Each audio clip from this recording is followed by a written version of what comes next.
Kabayan, maligayang pagbabalik sa Weather Pinas. So ngayon meron tayong pinaka-latest na weather update sa lagay at direksyon ng Bagyong Paolo na unti-unti o mas lumalapit pa sa area ng North Luzon. Alamin natin yung mga lugar na kanyang madadaanan bago ito mag-landfall sa araw po ng Biyernes, alas 8 ng umaga. Bago natin yan ipagpatuloy, makikiusap po na ako kahit i-like nyo lang yung video natin na ito para tumaas ang engagement natin at umabot sa mga kababayan natin sa Luzon, Visayas at Mindanao ang update sa lagay ng ating panahon.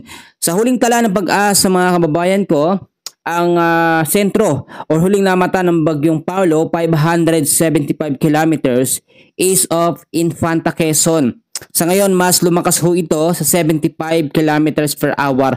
Malapit pa rin yan sa may gitna at bumubugso naman hanggang 90 kilometers per hour. May pagkilos ito pa west-northwestward sa bilis po na 20 kilometers per hour. So ngayon, maraming nagtataka bakit daw may Bagyong Paolo pero sobrang init ngayon, lalo na sa malaking bahagi ng Metro Manila, Bulacan at yung mga lugar na yan. So alamin natin yung mga detalye. Nagtaas ang pag-asa ngayon ng storm wind signal number 2. Yung pinakamataas yan sa ngayon sa ilang bahagi ng Luzon.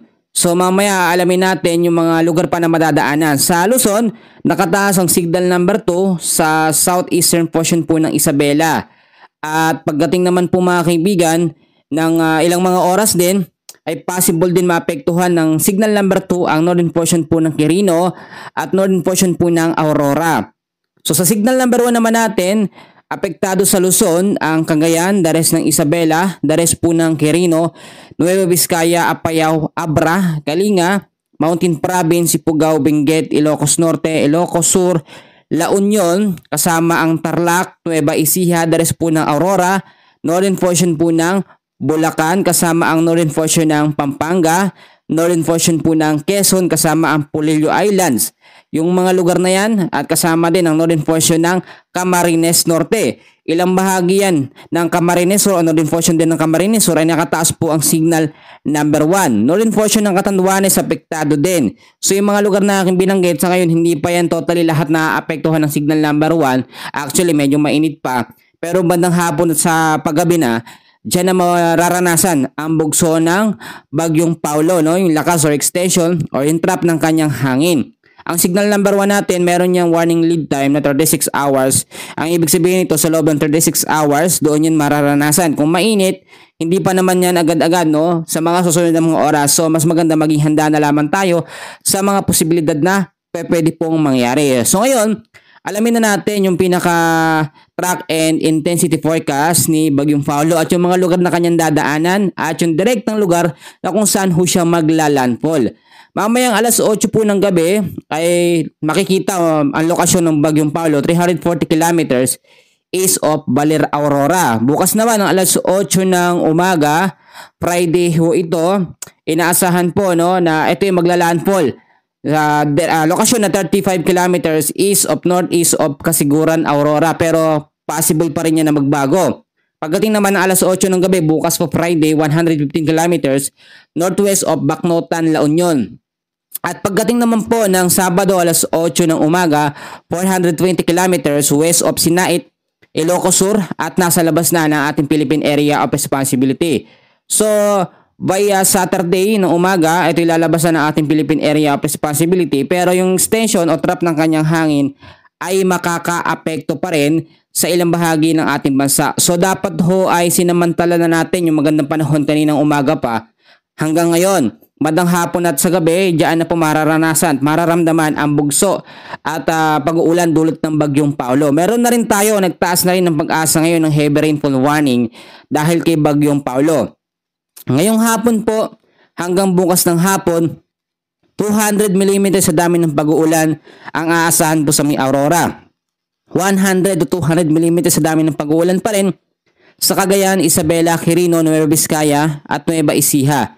50 to 100 mm naman na dami ng pag-uulan sa Apayao, Kalinga, Mountain Province, Ifugao, Benguet, Pangasinan, Tarlac, Pampanga, Bulacan, Rizal, Quezon, Camarines Norte, Camarines Sur, Catanduanes, Albay at sa may Sorsogon. Bukas naman ng hapon hanggang sa Sabado ng hapon ay 200 mm sa dami ng pag-uulan ang aasahan sa may La Union at sa may Benguet.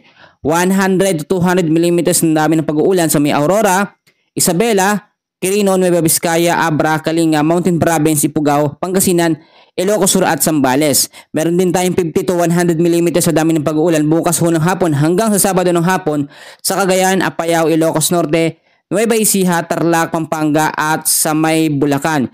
Yung mga lugar po na aking binanggit mga kababayan ko ay kung mapapansin ho ninyo ay ngayon pinag-iingat na sa banta ng malawakang pag-uulan dulot po ng bagyong Paulo. So ang tendency natin dito ay hindi na magbabago yung pinaka-direksyon or yung dadaan ng lugar po nitong bagyong Paulo. Sa ating tinatawag na area of probability ay pa-straight pa rin talaga siya at direktang matatamaan o maapektuhan ng malaking bahagi po ng North Luzon. Kaya nga po nagbigay na ang Pag-asa ng babala at nagbigay na rin ng warning signal number 1 hanggang 2 sa ilang bahagi ng Luzon para ho makapaghanda.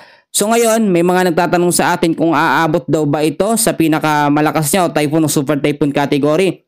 Sa ating forecast track, hindi ito papalo sa tinatawag natin na typhoon o super typhoon category. Yung pinakamataas na marireach nito ay hanggang severe tropical storm category. Kung maging typhoon man siya, sa labas na yan ang ating Philippine Area of Responsibility at doon siya magkakaroon ng tinatawag natin na intensification o yung malawakang paglakas dahil nga po sa karagatan o sa tubig na siya noong mga time na yon. Pero magkagayon man, may mga tsansa pa rin ng pagbabago kahit malapit na maglandfall itong bagyong Paulo sa ilang bahagi ho ng Isabela, ilang bahagi ng Aurora, dyan po sa may North Luzon. Sa ngayon, yan muna ang pinaka-latest na update natin sa lagay ng ating panahon. And please huwag niyong kakalimutan ho na i-like ang ating video, ang ating update. For more updates, maraming salamat po.